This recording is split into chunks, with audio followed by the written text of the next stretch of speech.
اس کو اس کے گناہوں سے نجات مل جاتی ہے میرے عزیز۔ اور جب کسی انسان کو نجات مل جاتی ہے تو وہ اپنی زندگی کا وارث بن جاتا ہے۔ اور میرے عزیزوں میں آپ کو بتانا چاہتا ہوں، صلیب کا جو پیغام ہے وہ صلیب پر کیے گئے سارے اس معاملے کو پیش کرتا ہے کہ جو میرے اور آپ کے منجی نے ہماری خاطر کی، یعنی کہ اس کا دکھ اٹھانا، اس کے خون کی قدرت اور اس کی مصلوبیت کو بھی بیان کرتا ہے میرے عزیزوں۔ جب ہم ان سارے معاملات کو دیکھتے ہیں تو ہماری زندگی میں ایک عجیب سی خوشی آتی ہے کہ کوئی ایسی ہستی ہے جس کو ہماری پرواہ ہے، کہ جو چاہتا ہے کہ ہم اپنی زندگی کو پا سکیں، کہ جو چاہتا ہے کہ ہم گناہ بھری زندگی کو چھوڑیں اور نجات کو حاصل کریں۔ اور میرے عزیزوں، میں آپ کو بتانا چاہتا ہوں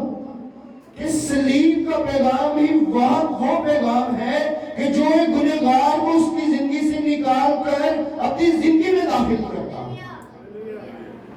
اگر آج آپ چاہتے ہیں کہ ہم اپنے گناہوں سے رہائی پا جائیں، گناہوں کا زندگی سے باہر آ جائے، تو ہمیں ضرورت ہے صلیب کے اس پیغام کو اپنی زندگی میں اپنانے کا، کہ جب ہم اس پیغام کو اپنی زندگی میں اپنا لیں گے تو ہم گناہوں سے رہائی پا جائیں۔ اور میرے عزیزوں، میں نے جب اس پیغام پر غور کی تو مجھے اس میں دو طرح کے سوال ملتے ہیں جو میں نے پہلے تو خود سے پوچھنا شروع کی، اور وہ سوال یہ ہے کہ میرے اور آپ کے منجی نے نجات کے اس کام کے لیے صرف صلیب ہی کو کیوں چنا؟ اور طرح کی بھی تو موت ہو سکتی تھی، لیکن اس نے صلیبی موت ہی کیوں سہی میرے عزیزوں؟ آج میں آپ سے پوچھنا چاہتا ہوں کہ آپ کے نزدیک میرے اور آپ کے منجی کا اس صلیبی موت کو چننے کا کیا ہو سکتا ہے؟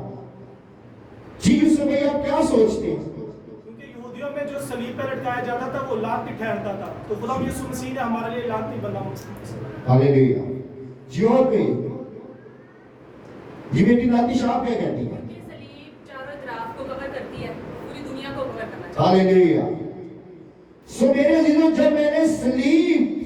اس پیغام پر غور کیا اور صلیب کی اس بناوٹ پر غور کیا تو اس کا سارا معاملہ کھل کر میرے سامنے آ گیا کہ جب ہم صلیب کی اس بناوٹ پر غور کرتے ہیں، کہ جب ہم اس صلیب کو دور سے دیکھتے ہیں تو ہمیں ایسا لگتا ہے کہ جیسے کوئی اپنی باہیں پھیلائے ہمیں اپنی طرف بلا رہا ہے، کہ جب ہم اس کی بناوٹ کو دیکھتے ہیں، کہ جب ہم اس کو اوپر سے نیچے کی طرف دیکھتے ہیں تو یہ اس چیز کو واضح کرتی ہے، یہ اس دروازے کو کھولتی ہے کہ جو گناہ کی وجہ سے خدا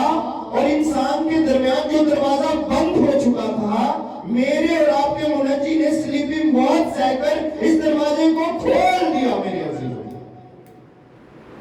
اور جب ہم اس بناوٹ کو دائیں سے بائیں کی طرف دیکھتے ہیں تو یہ اس چیز کو ظاہر کرتی ہے کہ اس نے اس فضل کے دروازہ کو، اس رحم کے دروازہ کو، اس محبت کے دروازہ کو جو گناہ کے زمرے میں انسان نے آ کر انسان اور انسان کے درمیان بند کر لیا تھا، میرے اور آپ کے منجی نے اس صلیبی موت کو سہ کر اس دروازہ کو بھی کھول دیا، اور آج اس صلیبی موت کے وسیلہ سے ہم اپنی زندگی کے وارث ہیں میرے عزیزوں، کیونکہ میرے اور آپ کے منجی نے اس صلیبی موت کو سہ کر، کہ جس میں اس کو مار کھانی پڑی، کوڑے کھانے پڑے، اس کے مقدس منہ پر تھونکا گیا، اس کو مارا گیا، اس کے جسم پر جب چمڑے کا کوڑا لگتا تھا تو اس کے جسم سے خون کی ندیاں بہتی تھی، اور آج اس کے اس پاک لہو کے وسیلہ سے ہم نجات کے وارث ہیں میرے عزیز. اور آج میں آپ کو بتانا چاہتا ہوں کہ اکثر چرچز میں نے دیکھا ہے کہ جو کراس لگی ہوتی ہے اس پر مسیح آج بھی لٹکا ہوا ہوتا ہے. اور اکثر لوگوں نے بھی ایسی کراس پہنی ہوتی ہے جس کراس کے اوپر یسوع مسیح لٹکا ہوا ہوتا ہے. آج میں ان چرچز کو، ان لوگوں کو بتا دینا چاہتا ہوں کہ میرا اور آپ کا منجی اس کراس پر نہیں ہے، بلکہ وہ نجات کے اس کام کو پورا کر کے آسمان پر جا چکا ہے میرے عزیزو، اور وہ میرے اور آپ کے لیے اپنی زندگی کا ہم کو وارث ٹھہرا چکا ہے میرے عزیز. اور آج ہمارے نزدیک صلیب کا جو یہ پیغام ہے وہ در حقیقت نجات کا پیغام ہے. آج میں آپ کو بتانا چاہتا ہوں کہ اگر آپ نجات پانا چاہتے ہیں تو اس صلیب کے نیچے آ جائیں اور اپنی زندگی خداوند یسوع المسیح کے نام کر دیے. خداوند آج کے کلام کے وسیلہ سے آپ کو برکت دے.